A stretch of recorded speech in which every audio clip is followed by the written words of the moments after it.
Hello, everybody, and welcome back to Talking About Birds, the only Cardinal podcast somehow more hungover than half of Japan.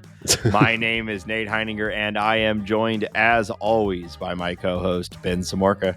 I did have a couple of beers last night. I'm not going to lie about that. Yep. And today we are going to be talking about the almost last week of spring training. We're going to recap the World Baseball Classic. And we're going to continue our coverage of the NL Central today, focusing on the Brewers.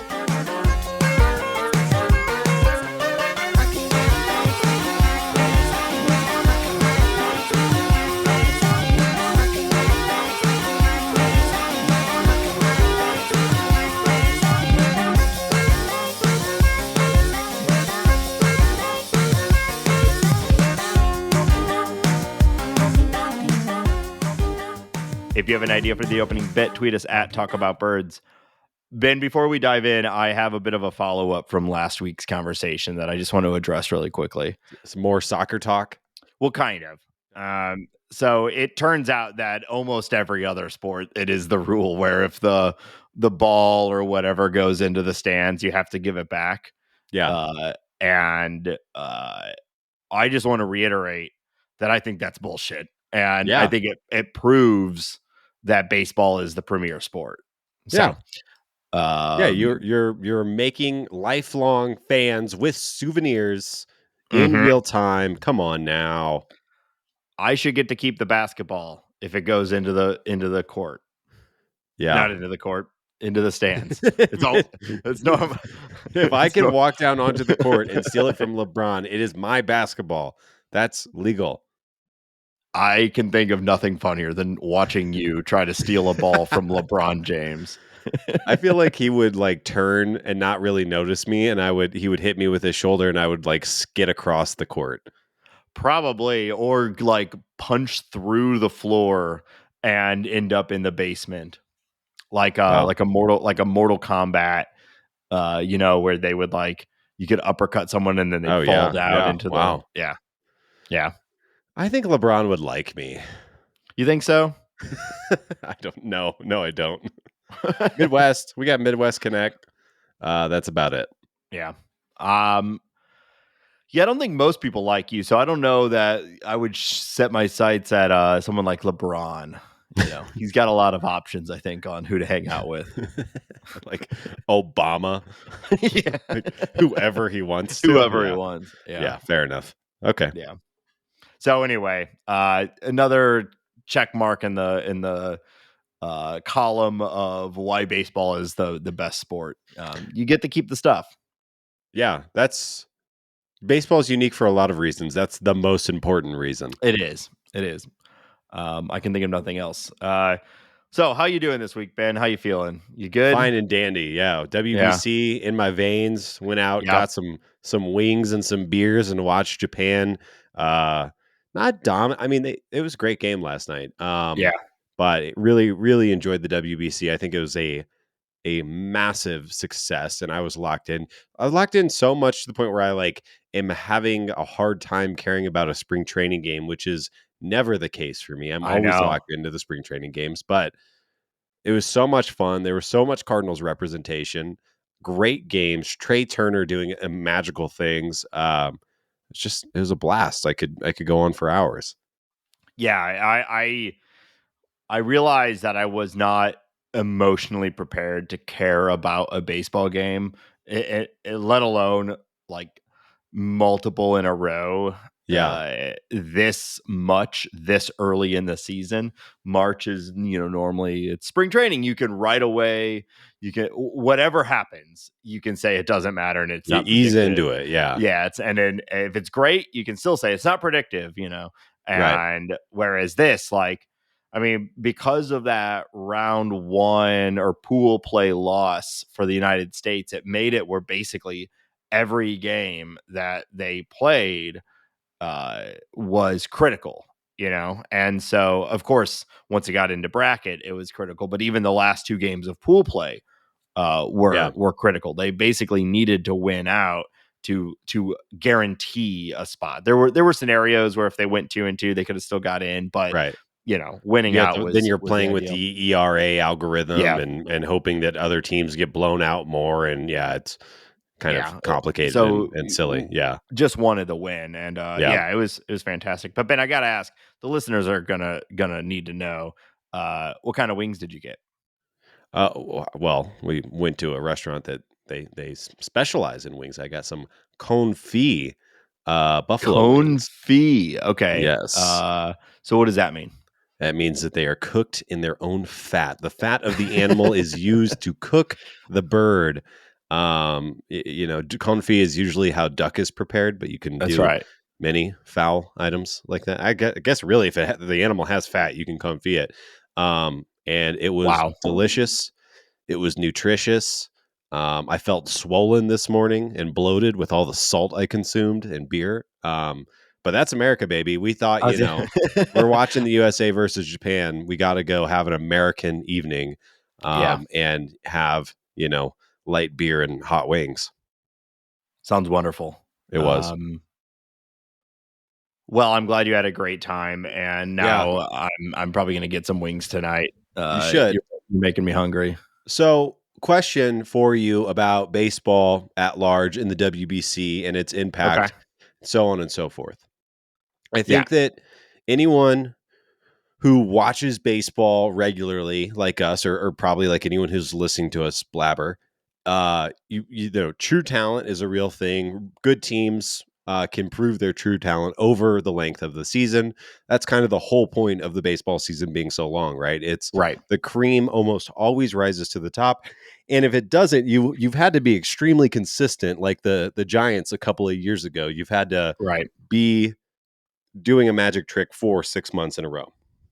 And I think that's all great. And I think baseball overall benefits from a not a lack of urgency, but a having the product be out there in your face every single day for 6 months. I think that is a good thing. But what I will say from watching the WBC and the level of games, the quality of competition, the excitement that we were getting in these single game, either you win or go home format, it was extremely exciting. I I don't know if it developed moments that I was not expecting it to develop. The way that games were seesawing back and forth. Obviously, the final was a bit more of a pitching duel, but it kind of made me question, like, would baseball benefit from subtracting some games? Would it increase the excitement? And is that even worth a conversation? Like, I think we're all like, I'm not saying we need to change baseball, but it did make me think, like, some of these games were some of the highest rated games in Puerto Rico, Japan, Mexico, like sweeping the nation. And I know a lot of that is patriotism of those individuals, but the sudden death nature kind of added all of this. Tonight's the night. Everyone's got to watch it tonight. All the urgency is here right now. The game 7 every night. Does I don't know if I'm explaining this right, but does baseball need more of that? Do we need to manufacture those feelings more? It's an interesting question because I definitely felt that too. Um, I have been traditionally, I have been more in the camp of the World Series should be 9 games and the Yeah, NLCS should be 7. The division series should be 7. I'm more of a maximalist when it comes to this sort of thing because of the swing and the variance of an individual baseball game. And the desire that the outcome of the MLB season be awarding the best team, the team that can prove it, the team that can show up when it's necessary, should be the champion rather than this sort of, I've heard it described as a random championship generator. You just try to yeah, get in the playoffs, especially those 1 game playoffs that used to happen or the 3 game playoffs that still happen where it's like, you know, any team can win. They're all professional baseball players. So I have been frustrated at the lack of depth of the playoffs in baseball. And then we have something like this where it's like, oh my God, this was so much fun. And it was 1 game and I loved it. And I think there's a couple factors at play here, like that make me think no to your big picture question. Do we need to like rethink the MLB season? No, I don't think so, because I think part of what made this fun is the contrast between what we normally get and this. If the MLB playoffs were always a short series and always this like one and done, then this wouldn't have felt so unique. It wouldn't have felt Yeah. so win or go home, live and die on every swing. There's also, I think we as like United States fans had a particular enjoyment of it because we had this insane elite team. The lineup was maybe the best lineup in baseball history. And so you just have this like quality that you're not used to. And like, okay, at least this game, like, it's going to be a good game because it's the best players end to Yeah. end. Whereas like a normal baseball team doesn't have that like top to bottom quality. Right. Sure. And so Yeah. you need a longer game. So I would say that no, I don't think we need to rethink the MLB schedule and the playoff system, but I would be looking for ways to interject more stuff like this the, to supplement the MLB season. Yeah. And there's also the national pride thing that you get in here that exists on the regional level in the MLB, where like, St. Louis is going ape shit when the Cardinals are in the playoffs. And probably 40% of St. Louis is watching Cardinal playoffs. Sure. Sure. Yeah. But it feels a lot more dramatic when you say 40% of Japan was watching this Yeah. game, right? Yeah. So there's that national pride element of it that really can only be recreated in something like this. So I don't know. I think there's a lot to be learned from this. I think it was absolutely the most successful. It was a smash hit. Yeah, It was it's better than I huge. could have wanted it to be. Yeah. One thing that not to bring soccer up again, but one thing that they do in the Premier Jeez. League in Europe that I only recently learned about is that they have a tournament in the middle of the season. Yeah. That is a bracket style tournament, because their normal season is there's not even playoffs. It's just like best record at the end of the season is the champion, right? And so they do like a little micro tournament right in the middle of the season. They take a break, they do this little tournament, and then the regular season continues. And so I've seen some ideas of like, what if the All-Star break was made a little bit more like a little bit longer, and you inserted in some sort of exhibition tournament like this.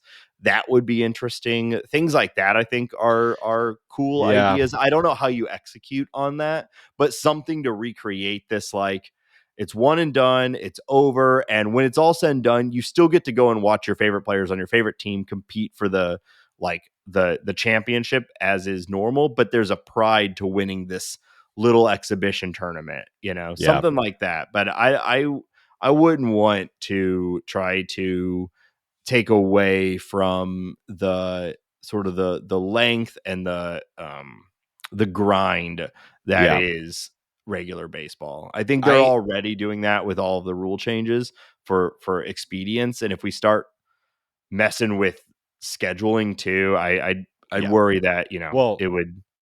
Yeah. the reality is for the baseball season to shorten, it would be that would be the most shocking change to me because of the guaranteed 81 games that the owners get Yeah. with people showing up and buying beer. So I doubt that will ever change, but I think it's something to consider. I think it's so much fun. Of course, Premier League doesn't have any type of playoff or championship run because that would be far too much fun for everyone to enjoy. So why would we do that? Yeah, why would you do that? But the tournament play does sound interesting. Baseball is so hard because so many players, if that was in the middle of the season, so many players would opt out. I Right. think you would get even less pitchers participating in it, especially if they then have to go throw a second half. You'd probably get a decent number of position players, but the problem that faces baseball is how bad pitching is for your body. It really seems like you only get so many pitches until you get hurt, and there's a ticking time clock on every single major league pitcher, which will always just kind of put down that possibility. But I don't know. I still think it's interesting, and I think it's something that should be talked about. And tournament play is really fun, especially when we went from the quarterfinals to semifinals to finals in like the span of 5 days, and it's just ramping up, and then you have this final that was a great game, edge of my seat. Kyle Schwarber hitting bombs, it's just great. So much fun. I could talk about it for the rest of the episode, but I think this by far my favorite WBC. MLB stars showing up was great, and just had a blast. Yeah, I agree. I mean, it's wild. We did in between our last episode and this was basically the entirety of the WBC. The United States had played 2 games before last Wednesday when we recorded. Now we're recording and it's totally done. I think maybe a solution would be like, this thing is so popular. Why not every 2 years instead of every 3? Like, let's ramp it up, and get maybe you don't get the same degree of stars every single time you're rotating around because maybe they don't want to do it every time, but why not? Let's ramp it up a little bit. You and I were talking off pod, and like next time it comes around in 2026, which is when it's currently scheduled, we're gonna find a way to go. Like, I want to be there. That looked like the most fun place to be in the world. So yeah, even if it's just pool play, because I have to imagine those semifinals and final games are incredibly expensive too, because you're competing with the world for seats. But I'd love to go. And talking about birds goes to Miami. We can get some nice Cuban food. Cheer for our boys. Mike Trout and the gang. That'll be a blast. So huge success and a ton of fun. I hope that our listeners enjoyed it. And, we tried to cover it as much as we could, but also it's so fast, we're going to talk a little bit later in the episode about some of the Cardinals individual performances in it. But I think for now, let's jump into meanwhile, when the WBC was going on, we still had spring training games, which is a whole other dynamic for the Cardinals above most teams, because the Cardinals find themselves in a really, really interesting spot, which is a lot of players involved in the WBC. I think it was 13 total, although only 17. Though only a handful went the full distance, but still 17 guys out of camp. And also, we find ourselves with one of the best farm systems we've had in a very long time. So we're getting to see these guys even more than we would have normally. So there's a lot of interesting storylines coming out. And with only a week left of spring, not even, only a handful of days left in spring training, we're starting to get a picture of what this roster will look like and what some of these position battles will look like. So what do you want to talk about first from the last week of spring training? Yeah, I think I'll limit this to the pitching side of the Cardinals org right now, but I think far and away Jake Woodford has had the best spring. A spring that I think that a few weeks ago you would have sounded sane if you said, "Oh, Jake Woodford, he's probably going to make the team. He could not. He could be the swingman. Blah blah blah." He has done nothing but come in and be absolutely dominant.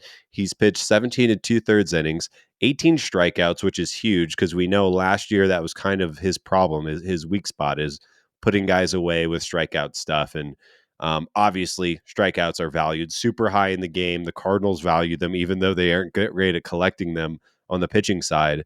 But the less contact you can,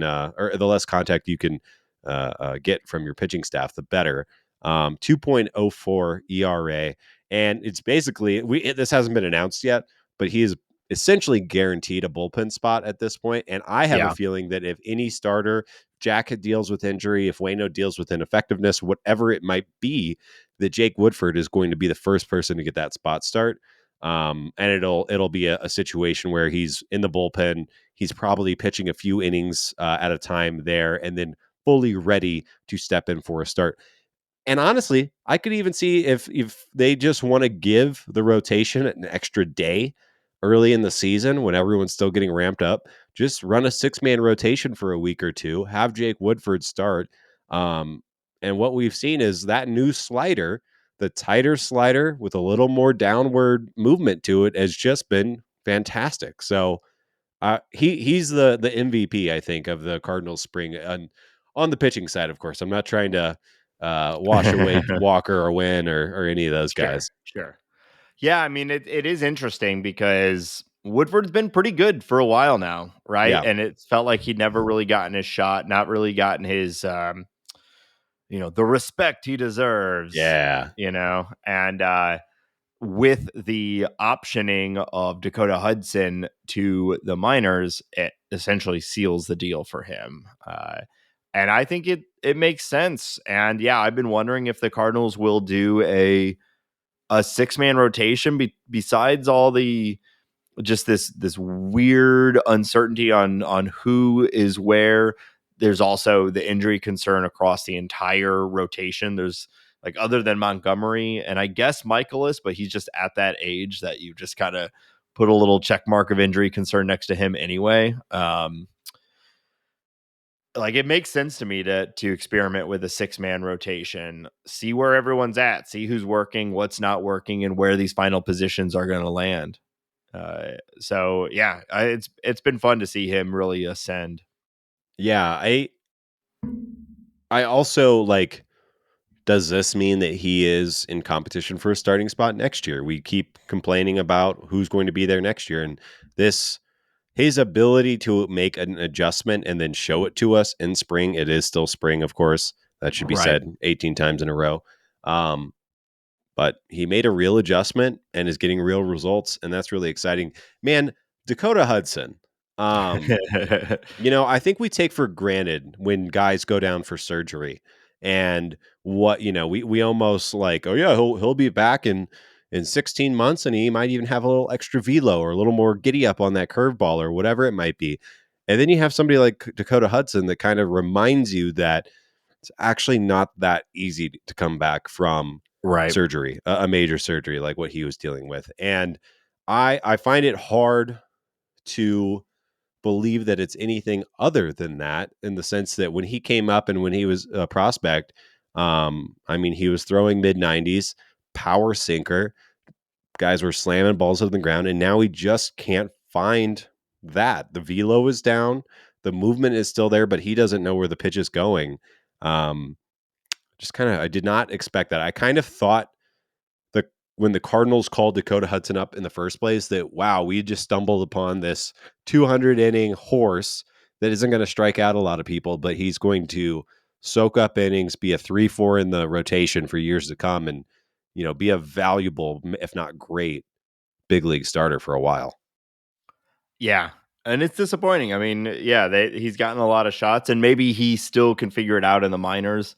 But I think it's obvious that at this point, he needs to show it consistently before getting another shot at the major league roster.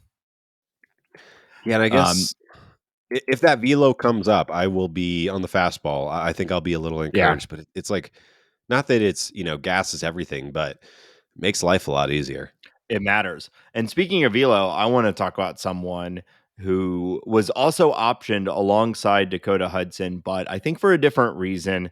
Matthew Liberatore. So, speaking of improvement, I want to read something for you. This is a blurb about Matthew Liberatore's last start. It's coming from Michael Halpern, who is a fantasy writer, but he writes. Well, you'll see. It's more about his overall, so like Lord approach. of the Rings, Harry Potter, that kind of stuff.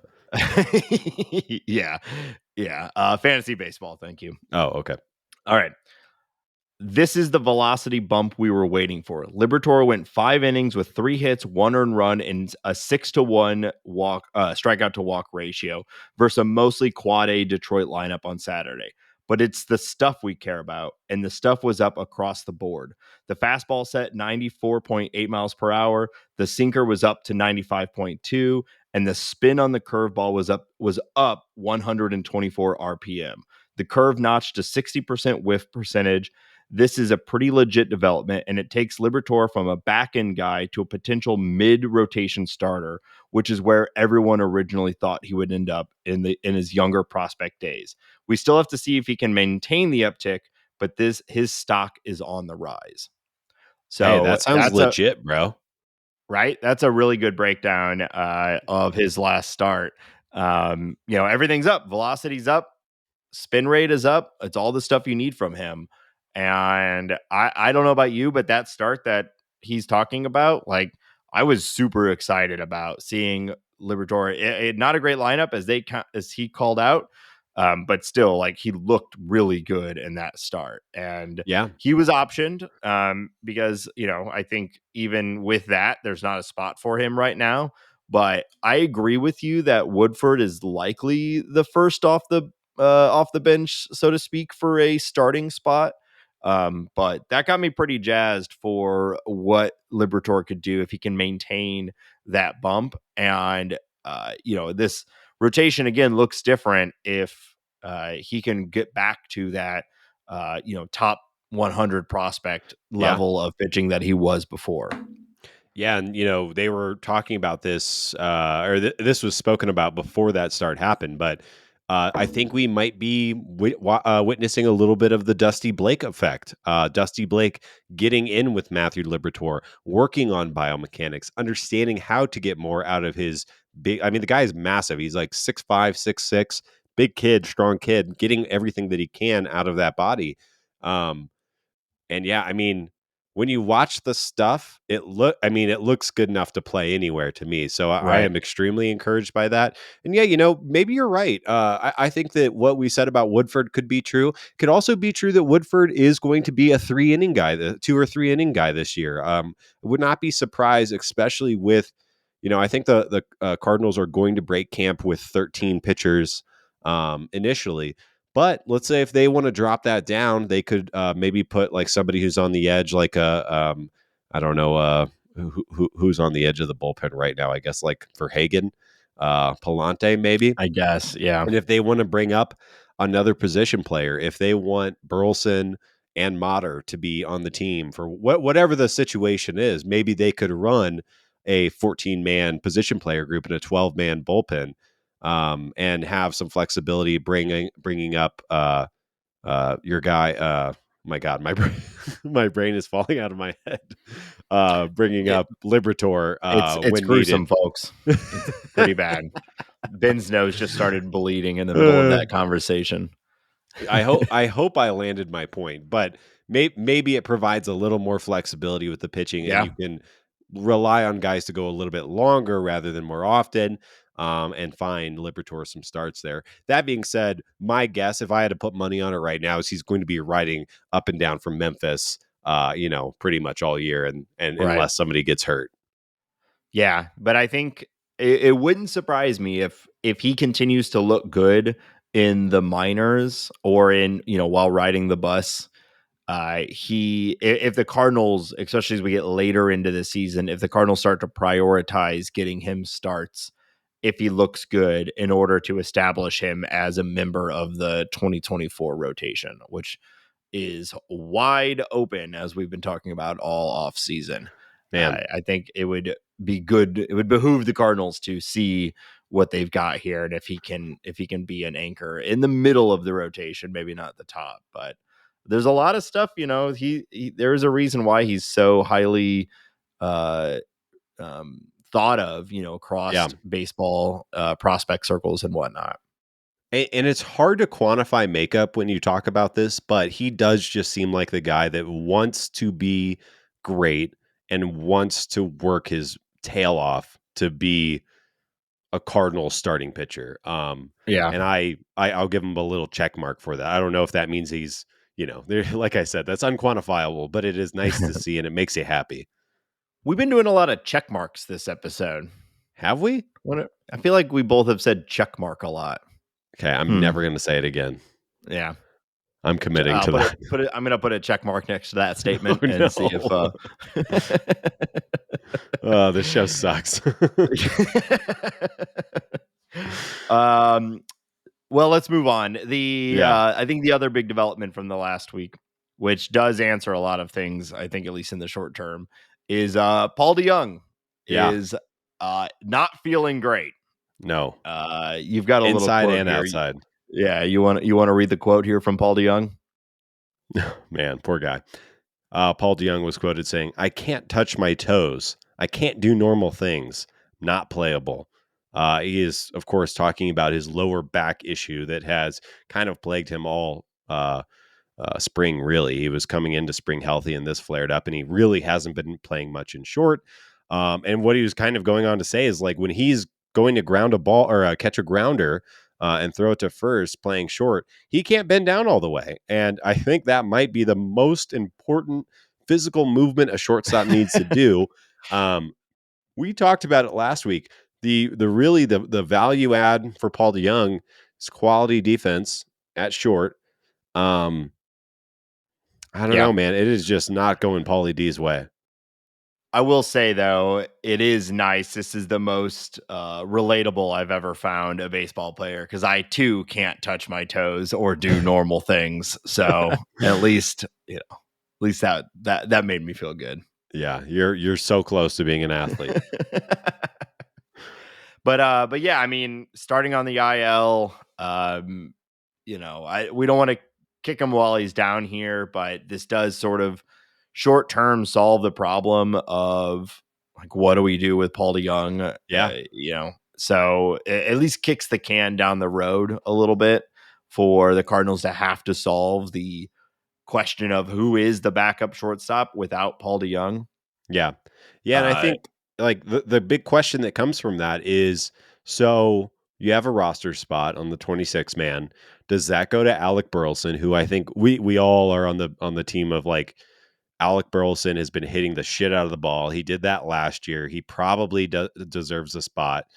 Or like, if you're not feeling comfortable with Brendan Donovan backing up shortstop for Tommy, are we looking at Taylor Motter? And I think Taylor Motter has done a really good job at forcing this conversation.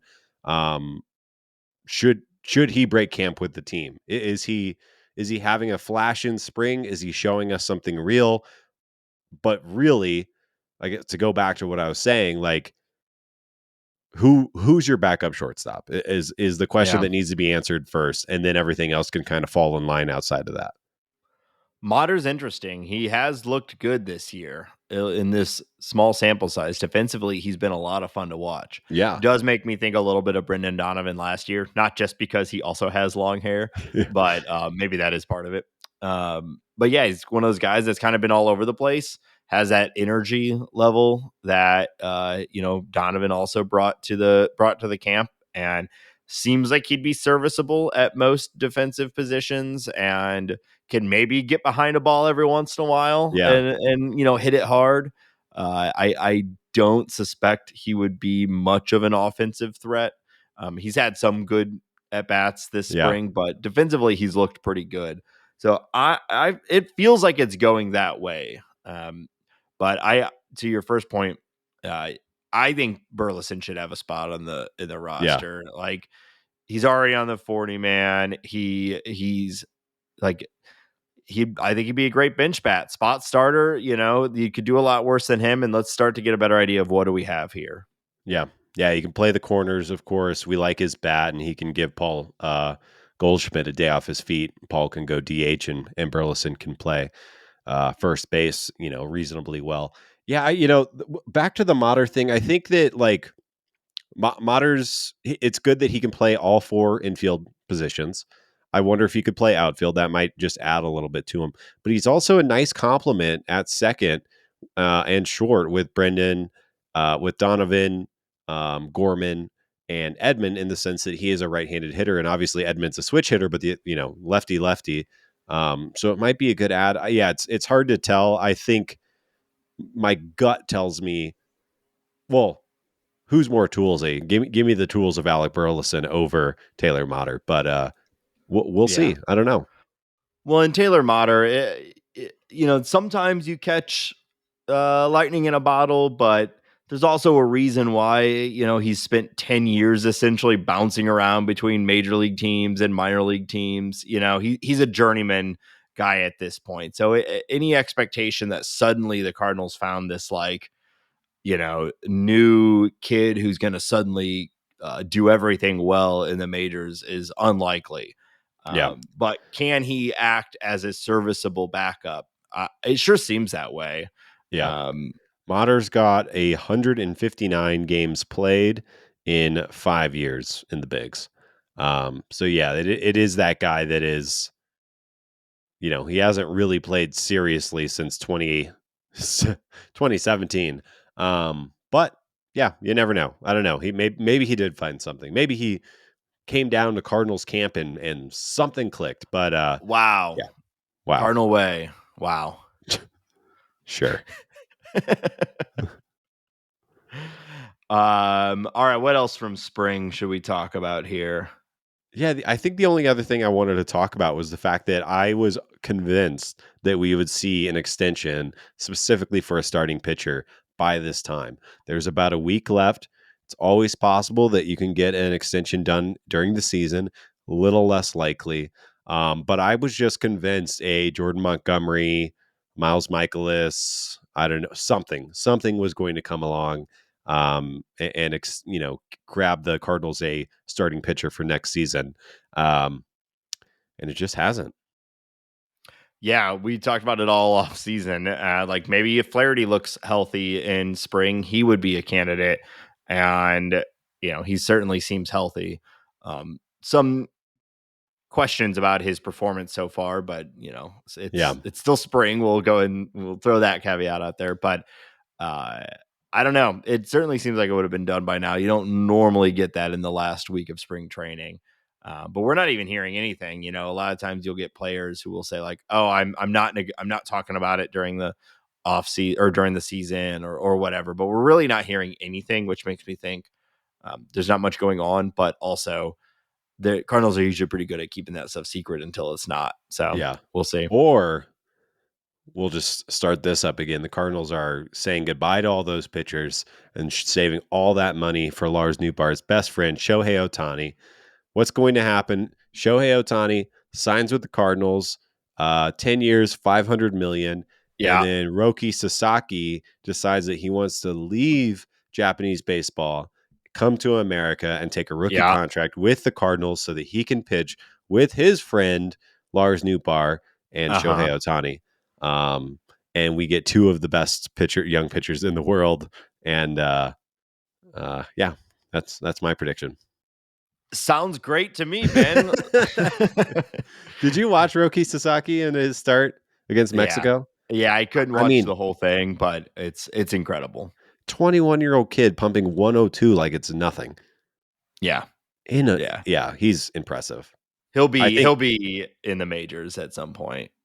Well, it's that silly Japanese posting system. They either have to wait till they're 25 or come over and do what Shohei did and cost themselves a lot of money.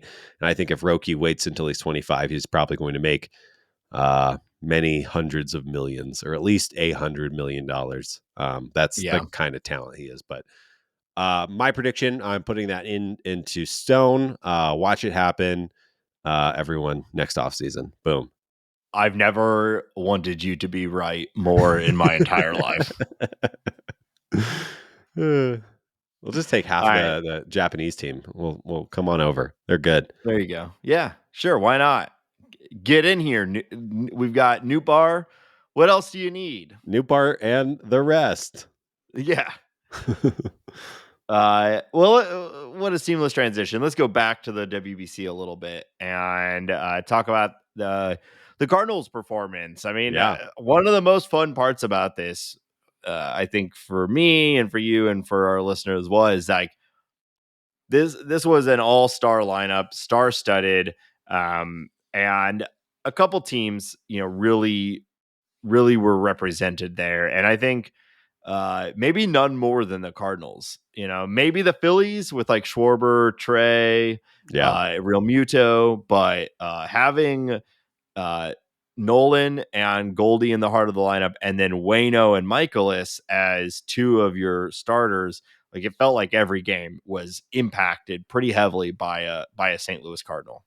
And Lance Lynn is still kind of ours in spirit, right? Like sure. I still feel connected to our dear buddy, friend of the pod, Lance Lynn. Friend of the pod, yeah. Yeah. Oh, yeah. I mean, just big picture, Lance Lynn is still one of my favorite pitchers. Yeah, I love him. Yeah.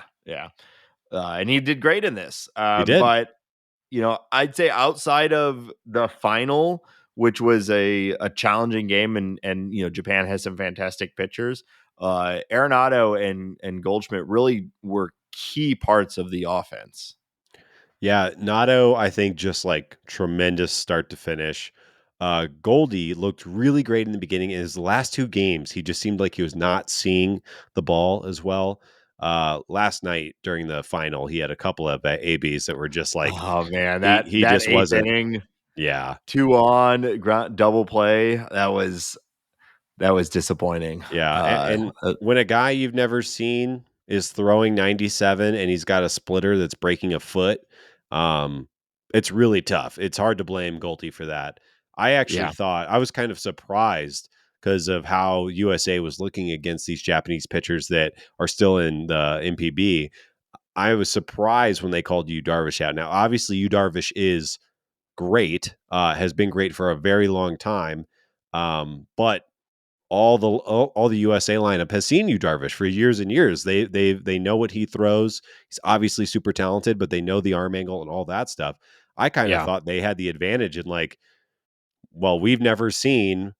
I can't remember the kid's name yesterday, but the 24-year-old, like I said, that was throwing 97 Yeah. with the splitter, like you kind of had the advantage just because of the eyes. That being said, you came in and did a fine job, other than the Schwarber home run. Except But for Schwarber. yeah, Man, what a bomb. That ball, it felt like it was still going up when it hit the second deck. It yeah, was wild. yeah, But that was yeah, huge. Goldie Arenado looked great. Arenado, just some incredible plays. We're used to it at this point, but it was fun to see it, on that stage. And then Wayno's start, which I was very nervous about Yeah, in the semifinals. Um, Very dramatic opening inning. I was starting to get a little bit of a flashback to the 2013 World Series in Boston with yeah, Wainwright on the mound, and just like one mistake after another. You remember when that ball fell in between Yachty and Wayno yeah, in that World Series game, and just how bad that felt. I mean, if you didn't catch the game that we're talking about, Wainwright had, I think it was 3 infield singles in a row, including one that basically went right under his hand. And then he also overthrew Goldie at first. Wayno, it didn't look great, but it was also a lot of the back to back just bad luck of yeah, that can happen in baseball. And then to his credit, I think recognizing that other than the bad throw and the misplay, like he wasn't necessarily pitching poorly, he was just getting bad results. Was able to get out of the inning with only giving up 1 run, and then went 4 innings, and that was the only run that he gave up. It yeah, was a huge bounce back, and it's kind of the Wayno that we all know, right? It's like if he gets out of the first inning, he's probably going 6 innings, yeah, and they're not going to do that in the WBC, but that's usually how it is as a Cardinal. Like he kind of either blows up early and it's done, or he's gonna go deep into the game. yeah. And I think like I cannot remember Wayno making a throwing error to a base, like period. I Yeah, cannot remember. Obviously, it's happened at some point, but I was thinking about that, watching that, and I cannot remember the last time he did that for the Cardinals. It has clearly been a long time. He's an excellent fielder, Gold Glove winner. And yeah, I think it speaks to the pressure of the game. I think it speaks to how early it is in the season. I think that it was just a weird start. Wayno made fun of himself after the game, just saying he's too of old course. to get down there and field those balls. But obviously, he knows he can make those plays. But yeah, I think Cardinals fans should be extremely encouraged by Wayno's start. Obviously, it started poorly, but we were talking about it in the bird score. That's the best his fastball has looked since the last month or so of last season, when he was kind of losing stuff. But it was high 80s, low 90s. It had movement on it. It was tricking pitchers. The two seamer was really cutting back in, running back in towards the plate on lefties. Looking super difficult. And he even said in the post game that his curveball was moving so much that he had to make an adjustment. And it took him about 4 or 5 curveballs to catch up, because it was moving so much that it was out of the zone. And obviously, we know that he can throw it, north, south, east, west for a strike or not if he wants to. He really can command the crap out of that pitch. He just when you got a few extra inches of break, you kind of have to recalibrate, Yeah. where you're trying to land that pitch. So I think while I was when we started the WBC, I was very concerned. I thought we were about to fall off a cliff. I thought, Waino, could he survive with minus 3 or 4 miles per hour on his fastball? Maybe. He would have to be perfect. But when it's moving and it's back to the velo he was at last year, I'm feeling much better about what that means for him in the regular season and all of that. Yeah, same. I was very, very nervous going into that game. And yeah, it looked like our nerves, our concerns were being justified. And then he brought it back around and ended up having a really good start. And then Michaelis came in and did another 4 innings and looked Yeah, great. yeah, So yeah. Outside of Team USA, there were a few other standout performances. Tyler O'Neill had a 1.491 OPS for Team Canada. not bad. I've said it going in. This idea that there's a competition that results in Tyler O'Neill not being one of the starting three in the outfield, I think is false. I think he Yeah, is, if he's healthy, he is the closest we have to a guaranteed starting spot. And I think that this just confirmed that. It was he was great for Team Canada. Just Team Canada outside of him and Freddie Freeman, didn't really have much behind them to go yeah. deep in the tournament. But he looked great, and I'm excited to see him back in camp. And I'm really hopeful for a Tyler O'Neill bounce back because it changes the complexion of this team considerably if we have a 2021 Tyler O'Neill on this team. Yeah, I don't think it's crazy to say that outside of the big two at the corners, Nolan and Goldie, that he is a real, like, the only other legitimate MVP threat or conversation player on the Cardinals. Yeah, Obviously, there's a lot of good players, but he is the one that can put up a 35-25 season and with Gold Glove defense and all that. yeah, He can really put together an MVP level season. And I I have high expectations for him. I know you do. I want him batting in the middle of the lineup and driving in runs and playing great D in center. So I think we're yeah. well on the way. And yeah, him, It's even though it was a brief stint, seeing him play at that level on that stage, especially yeah, like you're talking about when you and Freddie are the only good hitters on the team. They don't have to pitch to you. Um, and Tyler made him pay. So good for him. yeah, yeah. If you remember, he got MVP votes in Yeah. 2021, and that was his first like full healthy season in the league. So, um, yeah, a lot of high hopes for him this year. For the boys. Uh, doing it for the boys. That's right. Yeah, we haven't talked about for the boys for a little while. No, it's coming back Hopefully, though. yeah. And we had bullpen guys all over the place. But Guillermo Zuniga, maybe the biggest breakout of this Wow. WBC from a Cardinal perspective, right? Like I kept thinking, like I kept forgetting, like holy shit, this guy's a Cardinal. Like Yes. he's going to be in the Cardinal bullpen all year. I'm really excited for Zuniga. And I don't know if he's locked up necessarily with the spot right now, but from what I saw him do to major league hitters, like there's no reason that, I mean, this guy deserves every chance to be in the bullpen. I mean, Yeah, absolute devastating stuff. Huge fastball with a great slider. Um, And in the WBC, he threw only 3 innings. His team didn't go super long, but he racked up 6 Ks. And if you go back and watch those, the Ks were against very good established major leaguers. So I expect him to be back in camp here soon. All the players are kind of filtering back in, maybe get a couple of more spring games. And I'll take him over a lot of those other names. Even if it's just a crap shot, like we don't really know because he's so young, but yeah. I want to see it. Well, we've talked about this a little bit, but this is clearly the approach the Cardinals were taking and are modeling what other teams have been doing as well, which is you basically gamble on a bunch of these live arms and see what sticks and what doesn't stick. And based off of the incredibly small sample size, but just the look of Zuniga in this WBC made me think like this certainly seems like one that's going to stick. Yeah. And there's ample opportunity if he can keep doing it. Nate, I think you're right about this one. We'll put a check mark next to that one. Oh, no. Well, we've got several more things that we want to talk about, including a very important subject uh, uh, regarding chicken. And before we get to that, though, What a what a tease. teaser. Before we get to that, we want to remind all of our listeners that this show is supported on Patreon, patreon.com/talking about birds. We take a lot of time and effort to put the show together for you, though it might not always seem that way. And we would really appreciate your support. Anyone who does subscribe at patreon.com/talking about birds, we have a host of different levels, but at any level, you get access to our private Discord server. Ben mentioned it earlier. It's the Bird Scored.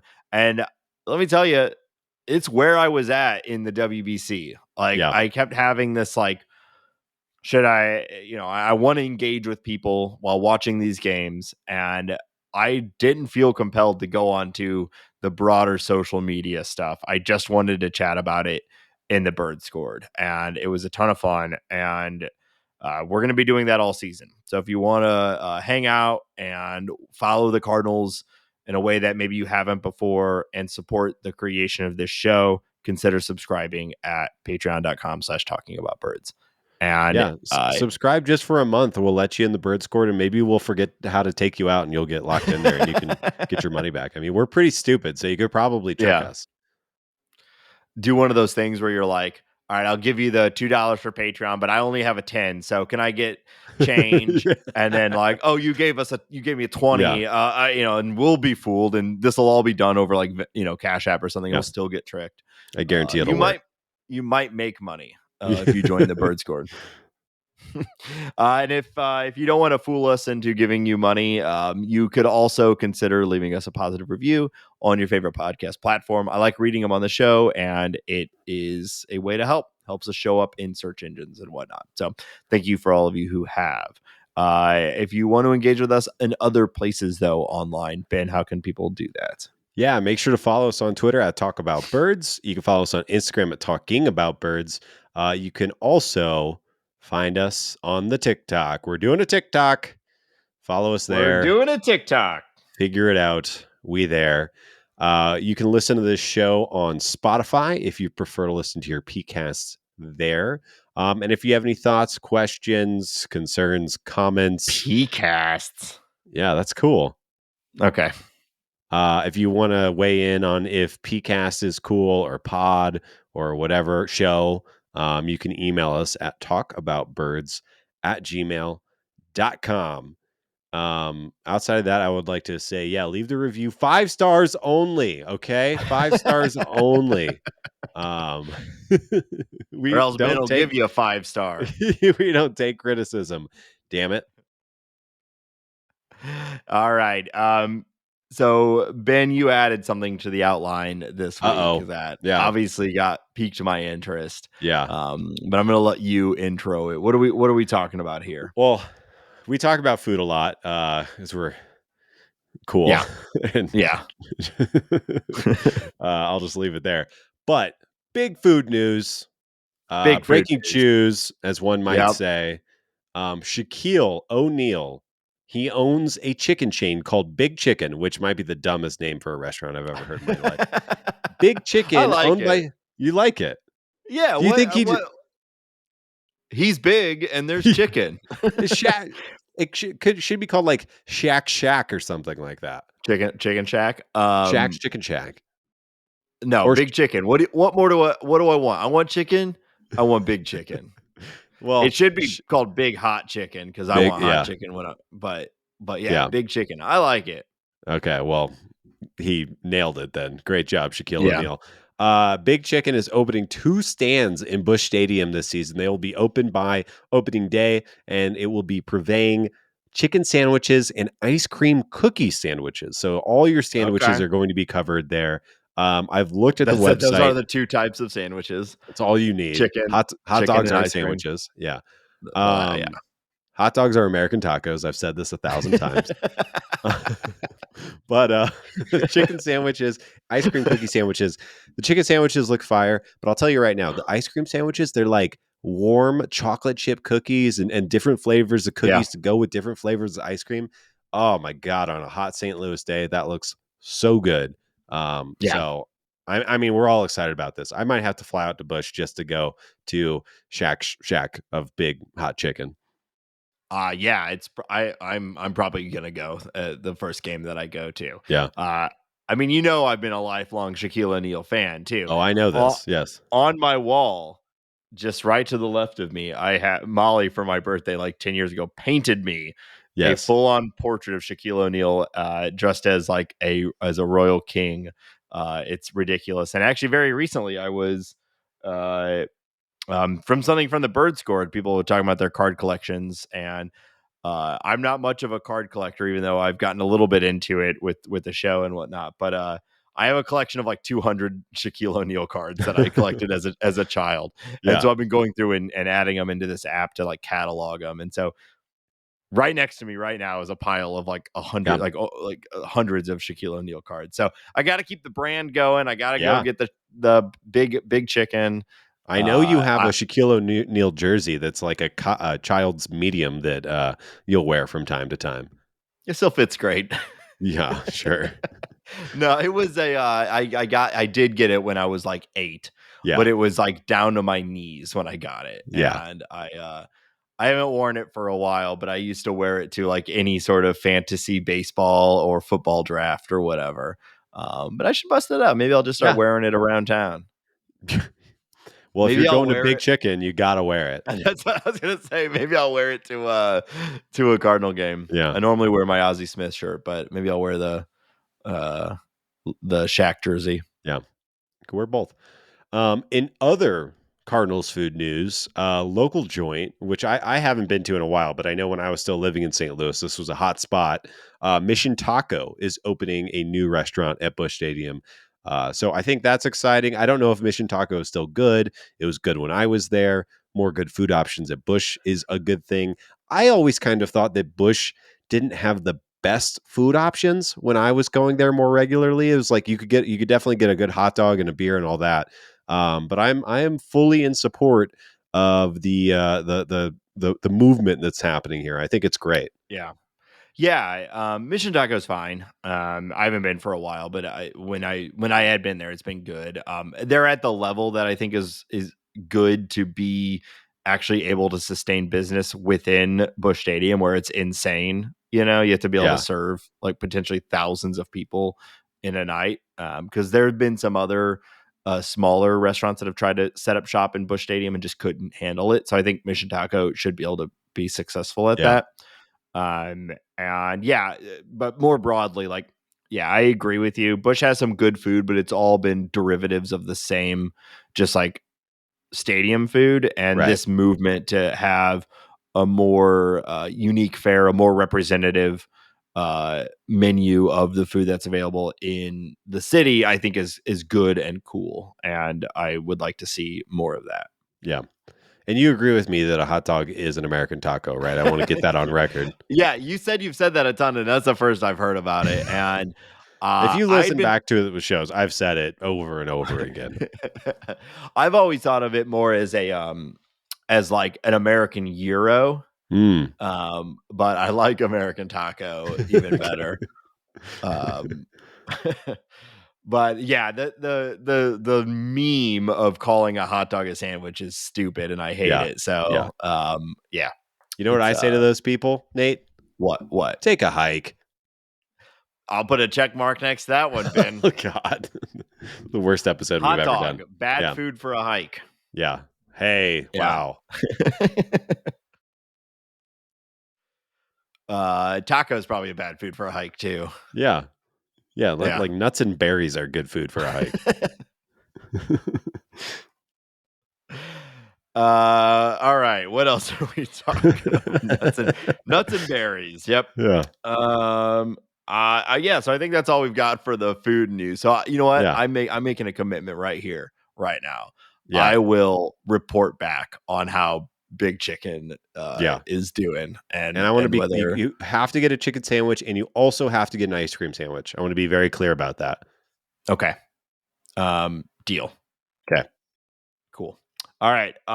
Let's move on to our next segment. Every week we've been breaking down the other teams in the NL Central, talking about what you might be able to expect from them this year and what their offseason has been like.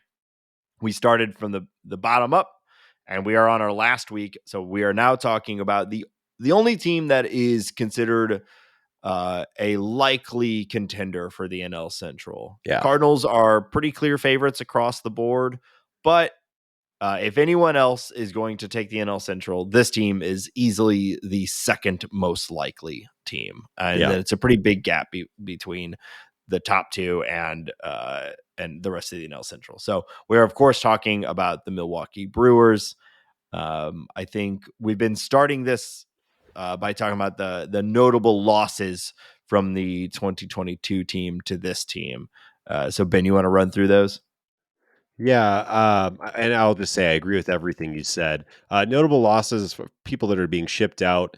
Omar Narvaez, he is now with the Mets. Pretty underrated player, although he didn't have a great year last year. Taylor Rogers has left the team after the big trade that happened last year that Yep. shipped their World Star closer, which we thought was stupid. Brad Boxberger is also off the team, and Andrew McCutchen, we know he has gone home to the Pirates, which I think we are all um, we're all happy about that, even though Yeah. it's I don't know, it's kind of complicated. There's also the Mariners completed a trade with, or sorry, the Brewers completed a trade with the Mariners, sending Colton Wong, who of course we know very well, to the Brewers. Or sorry, wow, Colton Wong from the Brewers to the Mariners. The Mariners sent left fielder DH Jesse Winker and infielder Abraham Toro. And I think we talked about this when it happened. And I think I'm still sitting here saying that I think it's probably a good deal for both teams. We'll talk Yeah. about the Brewers offense a little more in a second here. But I think the Brewers are doing an interesting thing where they're kind of treating their offense like the Cardinals are treating their pitching. And like we got a lot of options.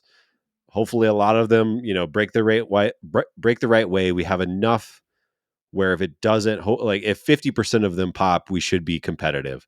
So we'll see what happens. But anyways, moving on to their additions through free agency, Wade Miley and Brian Anderson signed with those teams on with the Brewers on major league deals.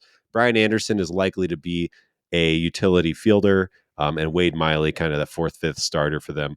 Luke Voigt and Tyler Naquin have also joined the team on minor league deals. I would expect both of those guys to make the team, just because Mm-hmm. the kind of the edges of the Brewers roster isn't fantastic, and they don't really have any kids knocking on the door.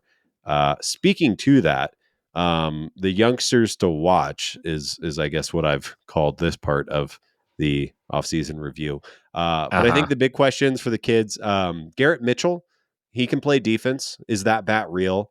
And Bryce Terang, who seems to be an all-world defender at shortstop and other infield positions. Is he going to impact the team? Is he going to hit enough?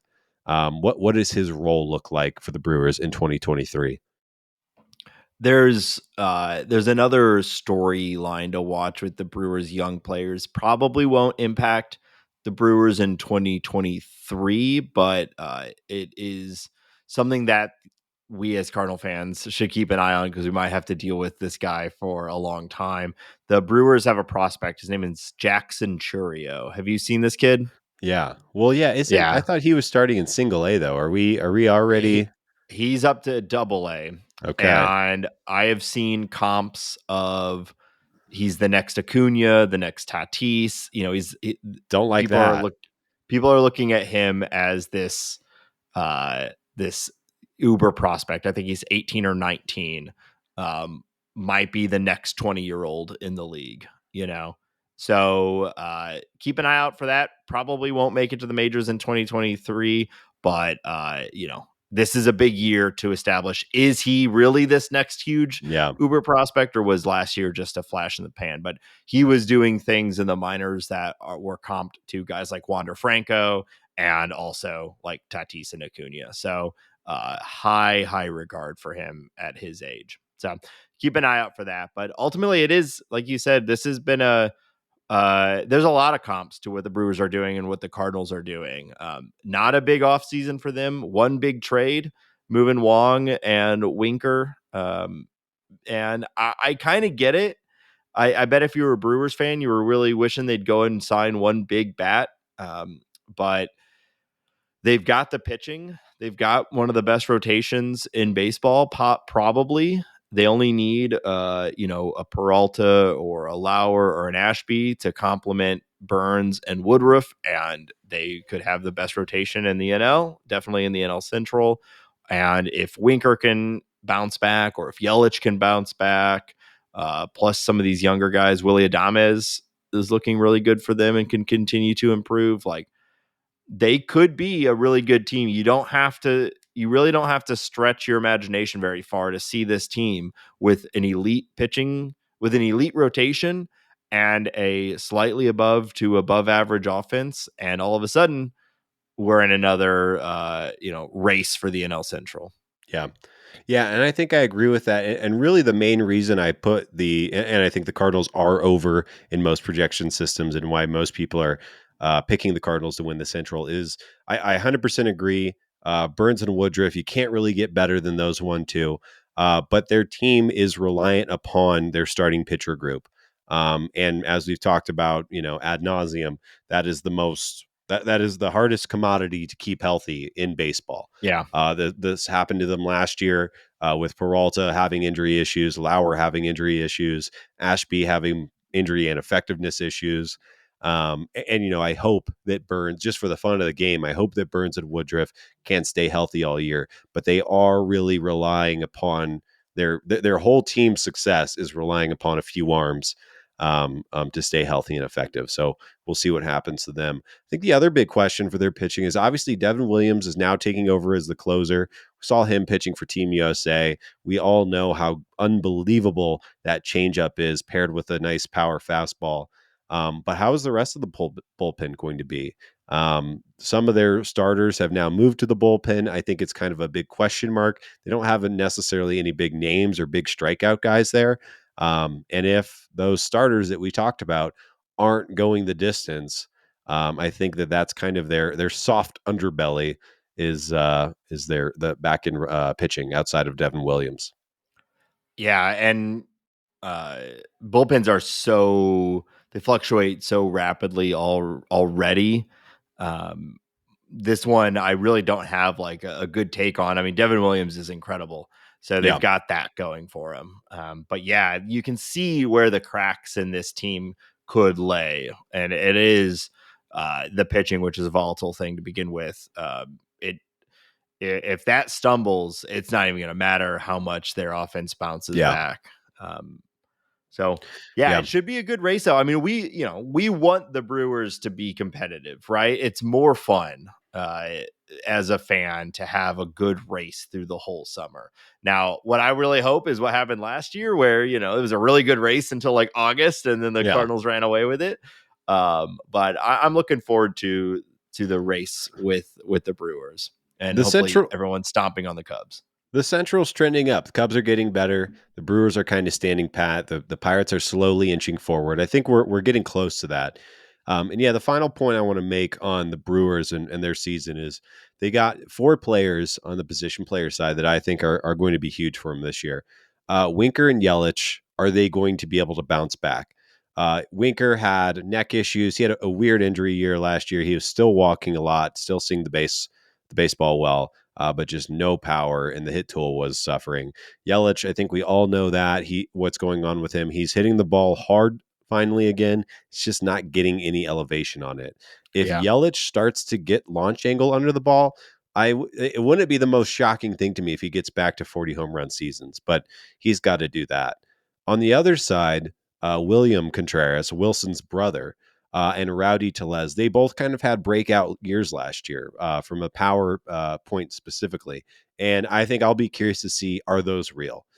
Is Rowdy Tellez really a 30 home run guy? Is William Contreras really one of the best hitting catchers in baseball?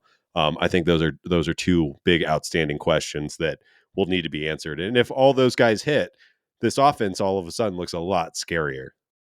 It's a powerful offense. There Yeah. might not be a lot of average, but Willie Adames can hit 30 plus home runs. Like, they could have this team where they've got elite starting pitching and 3, 4, 5 guys pushing 25, 30 Yeah. home runs.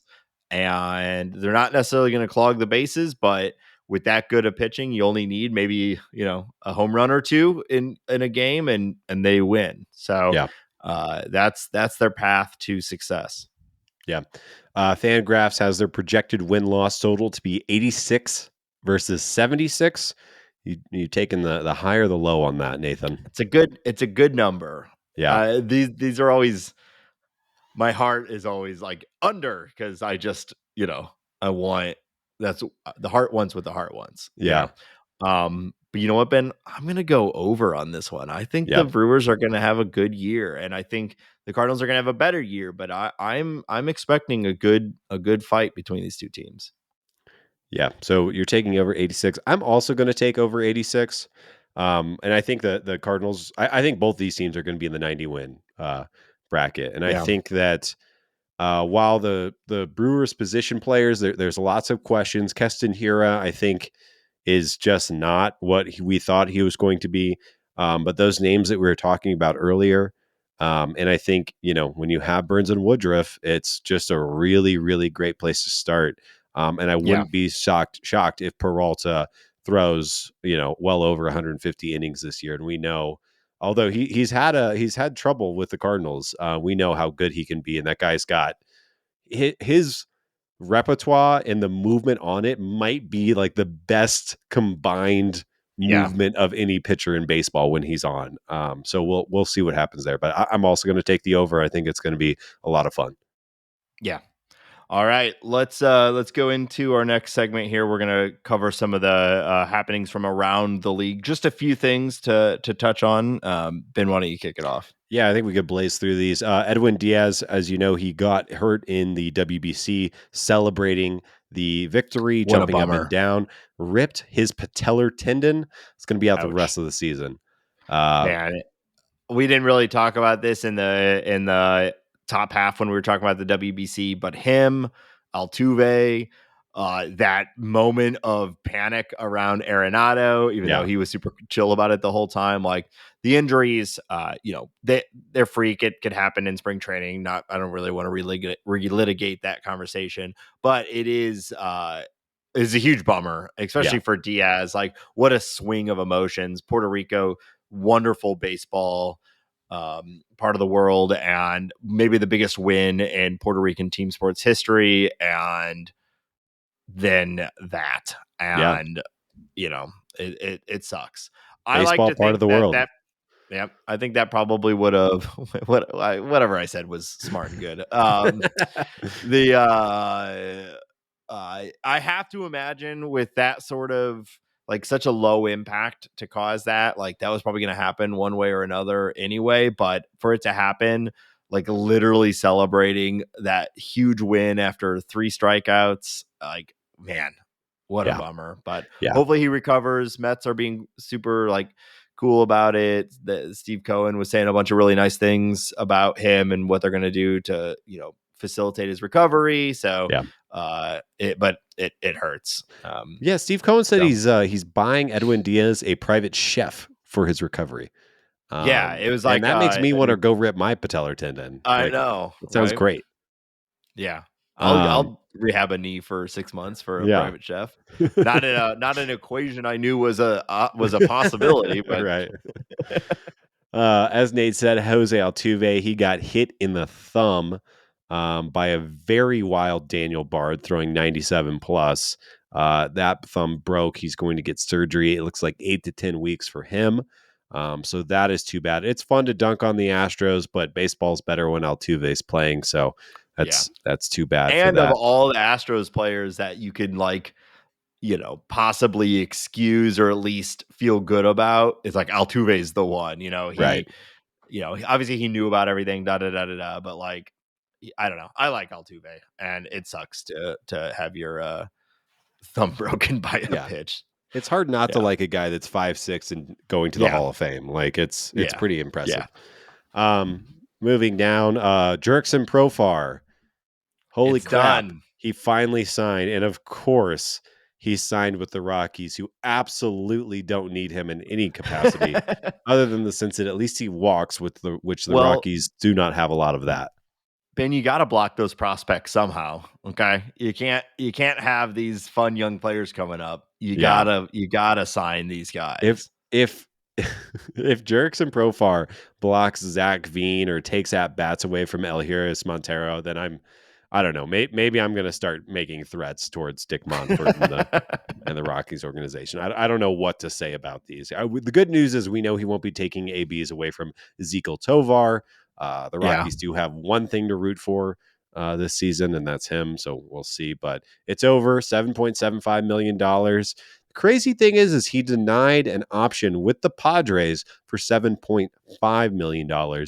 And I think this is just the player and the agent misreading the market. You'd have to imagine that he would take 7.5 and be with a far superior team, the Padres, than come over with the Rockies. Well, you said he turned down 7.5 and he got 7.75. Yeah. Is that right? Yeah. Sounds like a raise to me, baby. Cash in pocket. I bet Denver's slightly cheaper than San Diego. Maybe, I don't know. Yeah. But great 3D chess move by Jurickson Profar. We'll see. At least it's entertaining to watch, so at least I'll get that. No idea where he's going to play.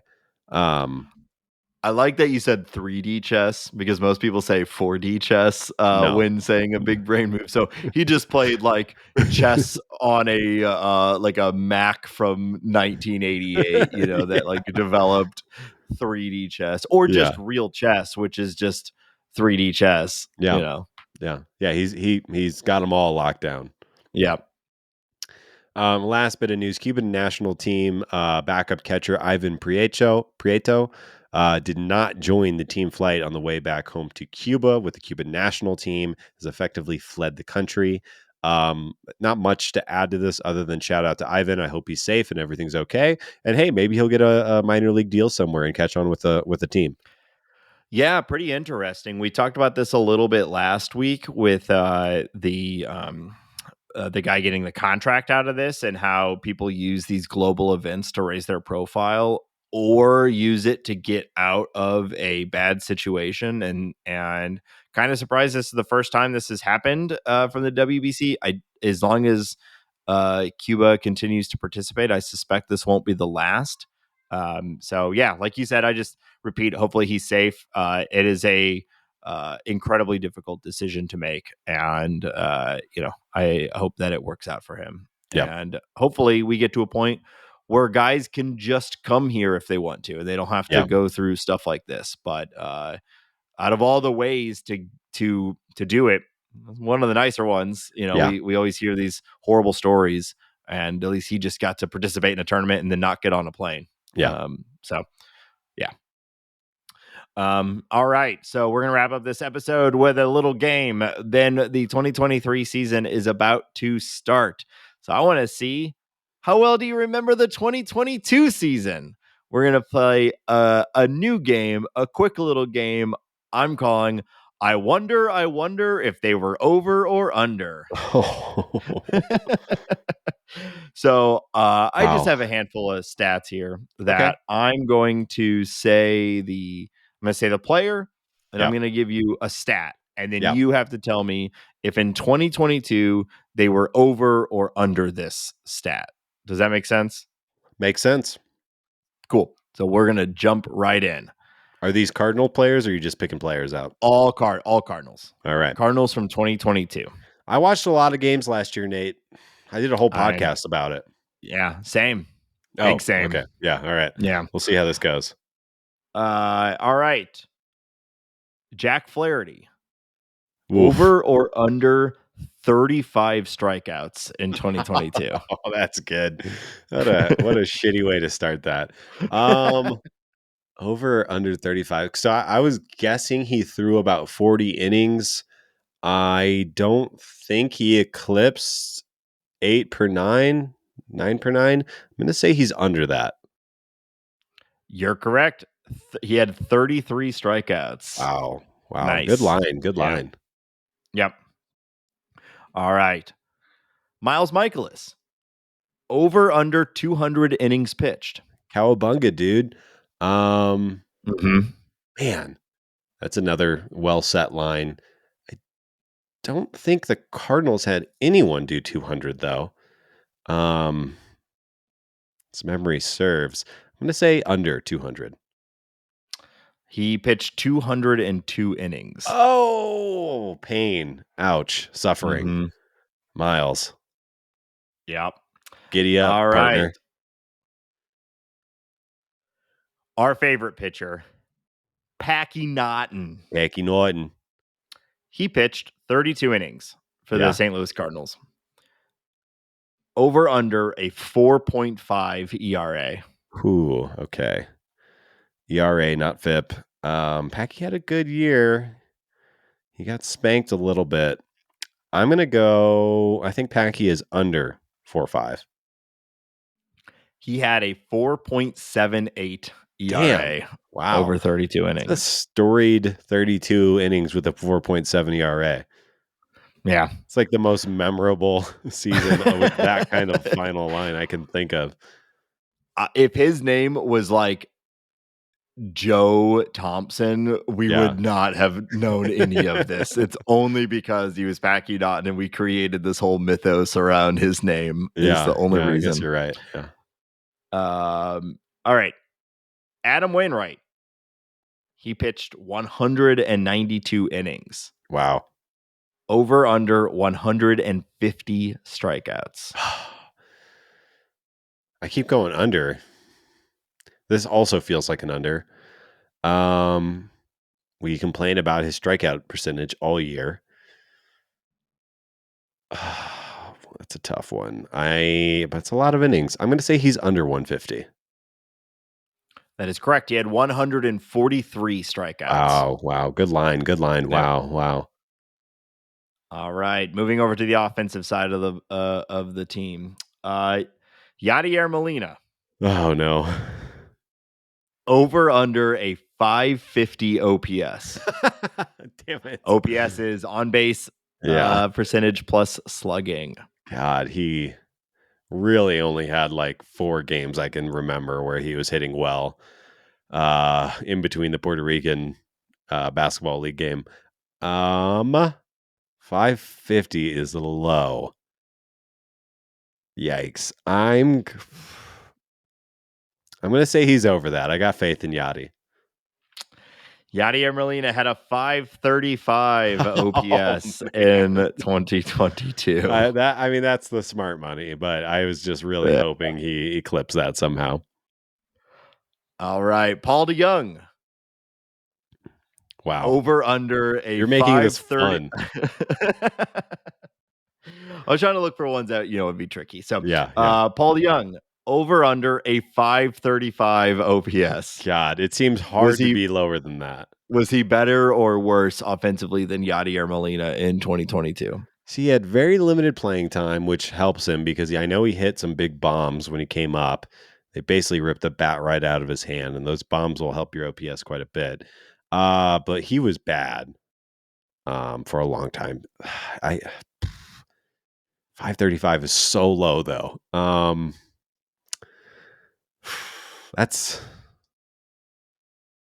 like half a Yordan Alvarez. I'm going to say he went above that because it's just so low. Paul DeYoung had an OPS of 530 in 2022. That line is just not fair. It's rough. I was, so when doing this, I was like looking around at stats and I was like, I felt like we would all know the like whatever I did for Arenado or Goldie, all these like really good ones, like we were watching those stat lines all year. So I'm just trying to find ones that like we weren't necessarily looking at as much. Sure. So I've got two more for you. All right. Lars Nootbaar, huge presence in 2022, big part of the team. Yeah. But how much was he really? Over under 300 plate appearances. Oh, see, that's exactly what I would have guessed. It's like right there. Plate appearances. Wow. I think he's under that. That is correct. He had 290 plate appearances. Wow. Yeah. Yeah. Yep. I mean, yeah, that's like half a season. Yeah. That feels about right. Yeah. And the last one, we're doing the same thing. Albert Pujols. Oh, no. Huge part of the 2022 season. Over under 300 plate appearances. Oh, man. It has to be over that. I know his home run rate was crazy there, but he wasn't really starting much in the first half of the season. I have to go over that. He has to be over 300. It is, but barely. This was a shock to me. 307 plate appearances. Man, he should come back again. Let it ride. If you remember, he almost retired in June. Yeah. That we didn't know that until after the season, but he said he was about to, he considered leaving the team. Yeah. And, who knows what would have been different. Then he became the second half MVP. Yeah. Yeah. Unbelievable. One of the best players in baseball. It was Aaron Judge and then Albert Pujols. So crazy. I will never get over what he did last year. It was absolutely It's one of the best Cardinal seasons of all time was last year. And a lot of it is because of Pujols. So, a lot of bummer numbers in what I just shared. I mean, Miles Michaelis over 200 innings was fun. Yeah. So was more just looking for the numbers that we wouldn't have all been looking at over and over and over. So, so really we'll play getting this us game excited for the next season. Yeah.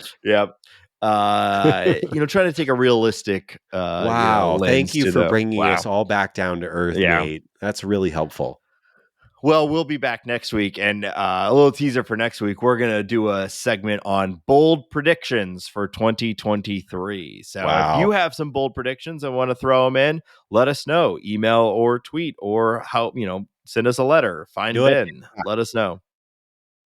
Do a TikTok. We totally get TikTok, so.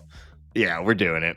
Yeah. So we'll be back next Thursday. Next Thursday is opening day. Let's go. So we will have an episode out on opening day that you can listen to while sitting in downtown traffic getting to the game. And we cannot wait for this season to get started. We've got just about a week left of games. So we'll be watching those, see what final storylines develop. What will the final roster look like? We'll find out. And thank you again for everyone for listening. Check out the Patreon. And I suppose that's it for this week. So until next week, thanks everyone. Go Cardinals. Zip zop zooey. Is that your new catchphrase? Yeah. Tequila.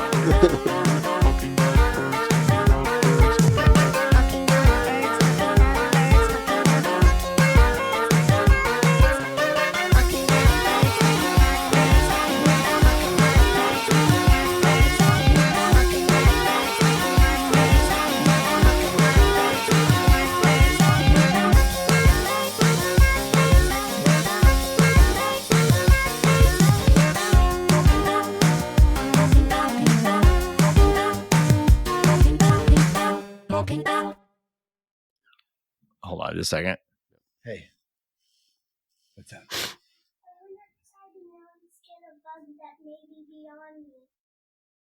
Well, go check yourself out. Yeah, not right now. I'm busy right now. Okay, I'll be down soon. Okay, I'm just scared. Okay. Hold on. Did you hear any of that? No, I could hear Lola. Yeah, she has bugs on her, or she thinks she has bugs on her, and she's scared.